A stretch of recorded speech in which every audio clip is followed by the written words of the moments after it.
Get ready with me for work because I want to tell you about Bible study and because I've got something to ask you. Are you trusting God's timing or are you trying to create your own season? Ecclesiastes 3:1 says, "To everything there is a season and a time to every purpose under heaven." This means there is an appointed time for everything, not just some things, everything. But we live in a world that constantly tells us we're too late, we're too early, we're behind everybody else, or that we've somehow missed our chance. But says who, babe? Have you actually asked God about the timing, or have you just accepted what society says as truth? Sometimes we spend so much time planning, controlling, and trying to make things happen, but we haven't even stopped to ask God whether it's something He wants for us in the first place. And let me say this with love. Holding on to something that God has told you to let go of is disobedience, hun. That could be the relationship, a job, a friendship, a place, or lifestyle, or even an old version of yourself.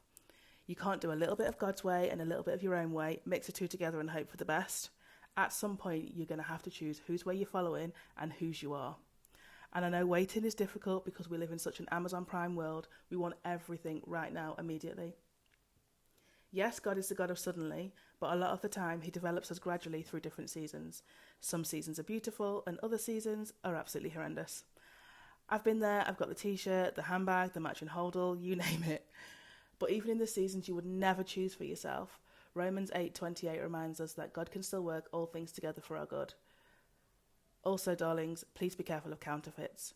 Sometimes something will look good, feel good, seem like the exact answer to your prayers, but over time the cracks start to show.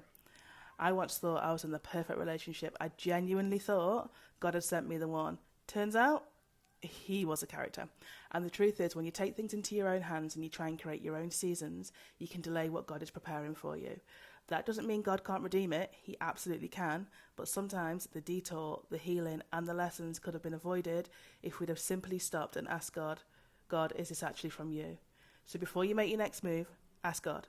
Ask Him about the relationship, the job, the business, the school for the kids, the next course you want to take, and the next step in your life. Don't just ask, is this good? Ask, is this you, God? Anyway, I'm going to drink my hot water and lemon now and go to work. And if you want to know about any of the products I use in this video, just let me know. Or if you want to come to our Bible study, again, just send me a little message and let me know. Bye!